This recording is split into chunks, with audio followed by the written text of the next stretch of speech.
So, yung tutorial na to para sa multi na coin slot. So, ganito yung nasa harap niya. So, multi tong brand na to. So, kailangan pag nag-calibrate kayo, at least 15 pieces. Meron kayong sample nung 5 luma, saka 5 bago. Piso, luma, tsaka bago. 10, luma, tsaka bago. Tsaka 20.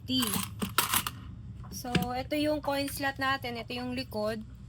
So, mahirap siya pindutin pag nasa loob. Kaya, tatanggalin natin siya. Kuha kayo ng any screwdriver. Tapos, luluwagan natin tong 3. Ito, 1, 2, tsaka dito, 3. Luluwagan ko.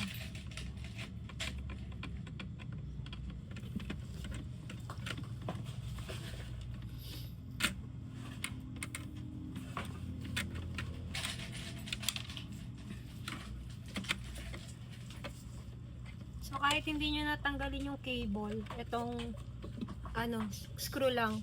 Ingatan nyo na lang na huwag mahila yung cable para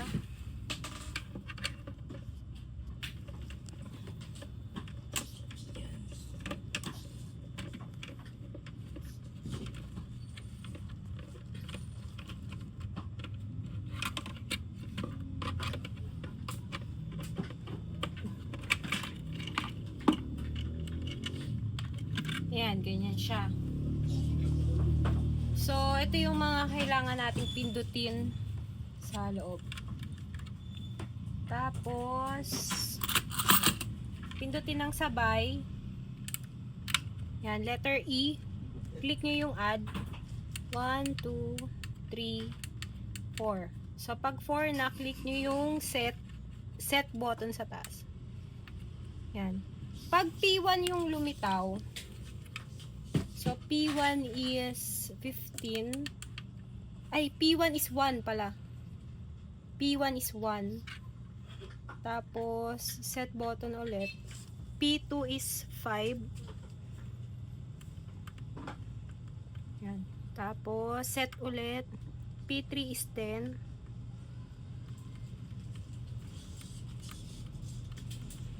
Tapos, sa ulit. P4 is 20.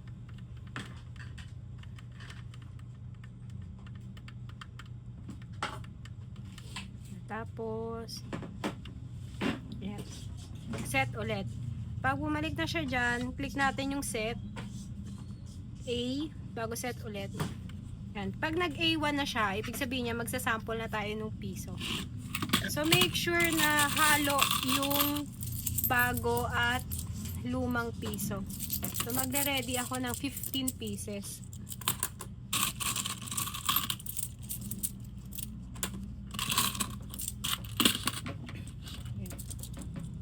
So, normal na hulog lang. And make sure naka-straight to. Naka-straight, naka-align siyang ganyan. Hindi nakahiga, nakatagilid. Dapat straight siya. So, para yung sensor niya naka-straight din. So, makikita mo dito may 1. Yan. So, hulugan natin siya hanggang 15. So, puro piso pa lang yung hinuhulog ko. 11, 12, 13, 14, 15. Sa pag 15, automatic na transfer yan sa A2. So, sa A2 naman, 5 piso. Ganun ulit, magkahalo yung luma at bago.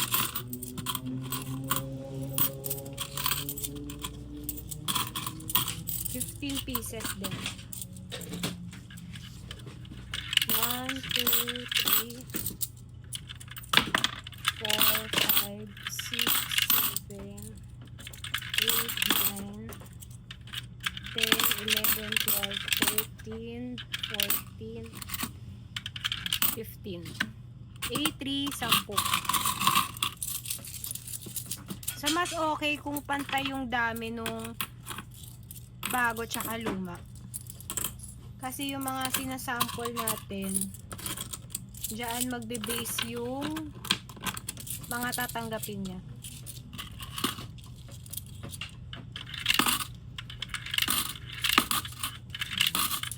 15 pieces din.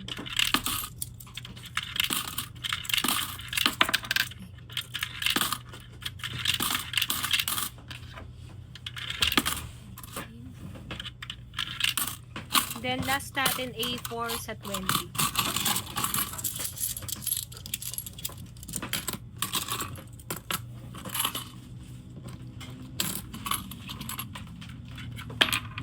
$15 din.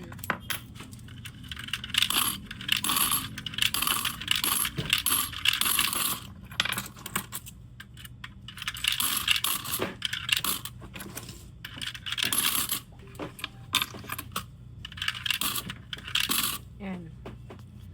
Tapos, yan, pwede nating i-testing. So, kuha tayo ng coins na hindi natin hinulog kanina.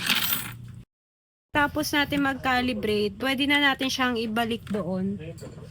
Tapos, te-testing natin hulugan. So, align lang natin ulit. Tapos, yung tatlong screw.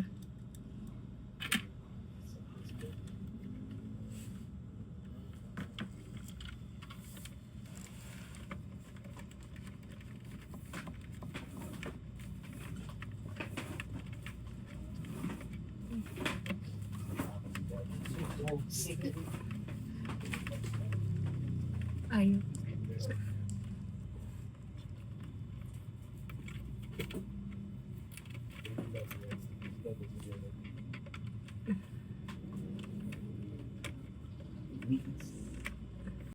So, bago ko siya higpitan, lalagay ko muna yung tatlo. Kumbaga parang naka-ano lang siya.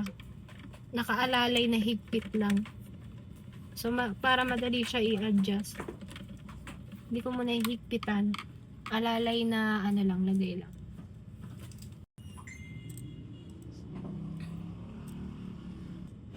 So, once na nakalagay na yung tatlo, saka ko na siya hihigpitan.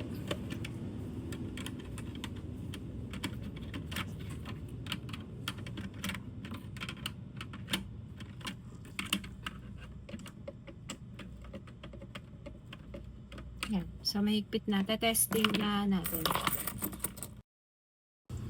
So, try natin hulugan. Sample lang.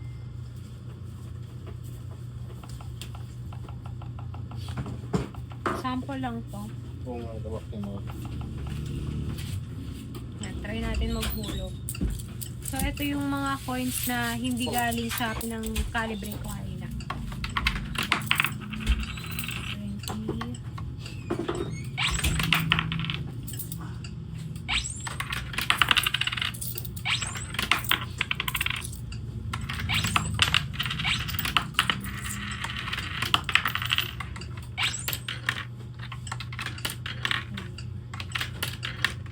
Hindi.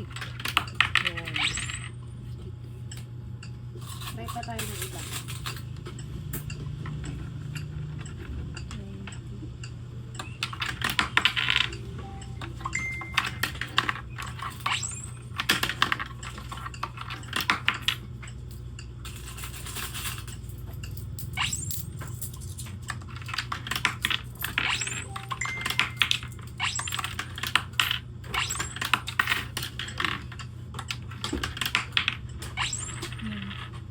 So, kung ano, pwedeng ilaglag mo yung coin or medyo patulak. So, kung kunyari, walang laman yung balance mo, so, pwedeng ganito ka mag-test. So, pag nandito ka, yung power volume, yan. Pwede mo i-enable yung test mode para makapag-testing ka ng maraming coin. So, hindi yan mababawasan yung wallet mo. So, i-on off mo lang siya. Yan. So, start trial or stop bago saka kayo mag-test.